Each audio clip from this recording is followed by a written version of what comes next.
Snow is falling all around me. Children playing.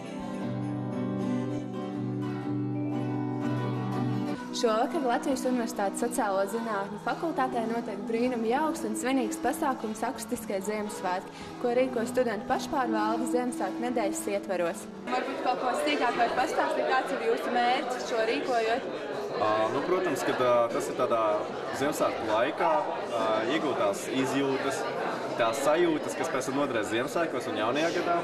Un lai tā mēs tā kā ietu mājās un dungot pie sevis kādu Ziemassvētku dziesmu, vai arī domāt jaukas domas, un tas varētu arī būt šī pasākuma mērķis. Kad ieradāmies šeit, mēs kolēģi nodomājam, ka mēs laikam esam baigi vecie.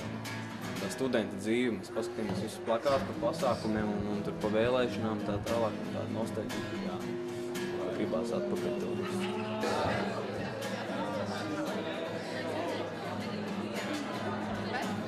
Sveiks, Jāni, kā tu šovakar jūties?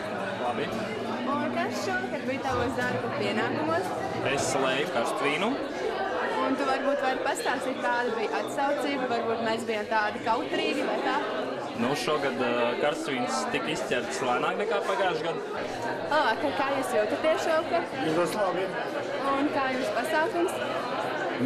Es pagaidām tikai sākumu esmu redzējis. To, kā redzējis, patīk. Cerams, ka būs tāpat labāk tālāk. Un kā ar vīnu? Esat jau pagaršojis? Jā, kā jau karstvīns Ziemassvētkos.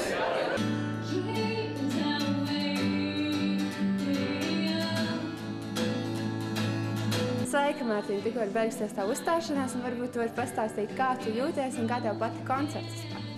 Lai gan koncerts vēl nav beidzies, man patika ļoti. Bija ļoti patīkami spēlēt. Lai gan publika vienu brīdi sākumā bija tāda ļoti nopietna, izspēlējot tāds muļķīgs jociņas, tomēr viņi kaut kā pasmaidīja, tas bija pozitīvi.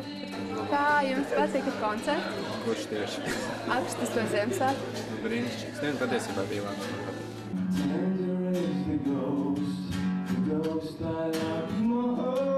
Sviniet ar ģimeni, jo ģimene ir svētākais, kas var būt cilvēkam.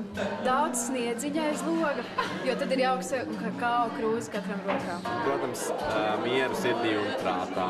Lai viss nokārto sesiju.